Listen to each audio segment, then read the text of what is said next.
Mga kapuso, kung maglilinis mo ng bahay, dapat tutukan ang banyo at kusina. Dahil ito raw ang pinakamaruming bahagi ng bahay base sa isang pag-aaral sa Amerika. Ang sponge na nga na madalas nating ginagamit panlinis ng mga plato numero unong pugad ng mikrobyo. Saksi si Bam Alegre. Bawat sulok ng kusina at banyo, masinsing nililinis ng kasambahay na si Lynn. Alam kasi niyang iba't ibang sakit ang maaaring sumulpot kung dugyot ang pamamahay. Lagi ko pong hinuhugasan, pinapalitan namin pag maluma-luma na po. Parang maiwasan daw yung virus po. Ang mga silid na ito ang pinakamaruming bahagi ng isang bahay, batay sa pag-aaral ng isang consumer good company sa Amerika. At ang numero unong pugad daw ng mga mikrobyo, ang sponge na panglinis ng mga pinagkainan.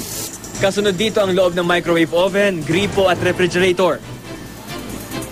Bukod sa kusina, posibleng mataas din ang infection rate sa remote control ng TV, telepono at maging sa doorknob.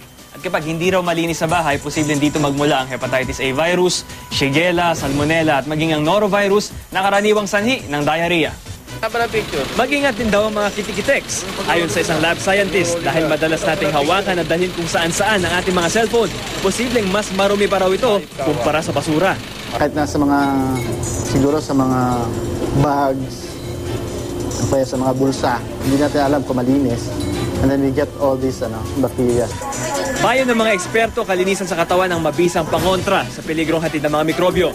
Huwag daw iwanan ang toothbrush sa loob ng banyo dahil posibleng ma-expose ito sa vapor o singaw mula sa inidoro.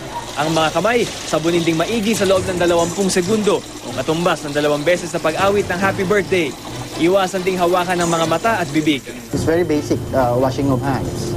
Of course, yung cellphone mo hindi mo wash, but they're already available like what's this, mga gels, mga antimicrobial or antibacterial gels. Ako si Bam Alegre, ang iyong saksi.